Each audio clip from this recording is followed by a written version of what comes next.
Je remercie le Seigneur de pouvoir dire un mot de témoignage ce soir, parce que c'est toujours un privilège de pouvoir dire ce que le Seigneur il a fait dans ma vie. Et moi j'ai promis au Seigneur, le jour où je me suis baptisée, que partout où j'irai, je dirai ce qu'il a fait pour moi et je témoignerai de sa gloire. Moi j'ai 20 ans et ça va bientôt faire 4 ans que je suis chrétienne et baptisée. Mais quand je me suis convertie, j'étais en chaise roulante et là je pouvais pas du tout marcher. Marcher comme j'ai fait ce soir, c'était pas possible. Mais ça c'était la limite des hommes. Mais moi quand je me suis convertie, c'est ça le mot que Dieu veut que je vous dise, c'est que je venais pas pour la guérison. Pourtant je savais que Jésus pouvait me guérir.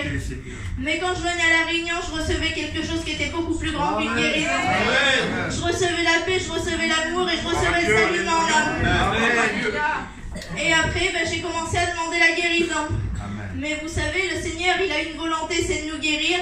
Mais il a un plan pour chacun d'entre nous. Et il a dit, moi, Marika, j'ai un plan pour toi. Je dis, Seigneur, fais-moi connaître ton plan.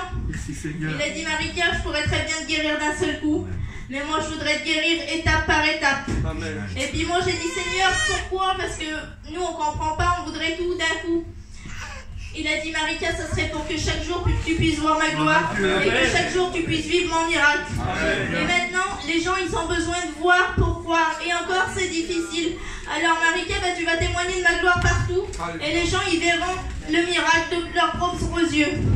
Aujourd'hui, la chaise roulante, je la prends plus beaucoup. Aujourd'hui, je l'ai pris parce qu'on a été dans les rues. Maintenant, je marche avec le déambulateur. J'ai eu mon permis de conduire pour témoigner de la gloire de Jésus-Christ. Mais vous savez, sans Dieu, tout ça, c'est pas possible. Parce que les médecins, ils ont dit, j'ai vu les plus grands médecins dans Paris. Ils ont dit, Marika, tu marcheras jamais de ta vie. Mais Dieu, lui, il peut changer n'importe quelle circonstance. Parce qu'on a un Dieu vivant et tout puissant. Vous savez, les gens, ils vont toujours vouloir vous limiter et vous dire que ça sera jamais possible. Mais la seule limite que vous pouvez vous imposer dans votre vie, c'est vous-même. Parce qu'avec Dieu, il n'y a aucune limite. Vous savez, la véritable paix, c'est pas quand il n'y a pas de problème. La véritable paix, c'est quand il y a la présence de Jésus qui est le problème. On dit souvent que la foi, on a tout ce qu'on veut avec la foi. Mais la véritable foi, c'est de croire que Dieu a le meilleur pour nous et pas de croire que on veut tout ce qu'on veut, parce que Dieu, il a des plans encore plus grands que les nôtres. Amen. Faites confiance à Dieu, abandonnez-vous complètement en lui.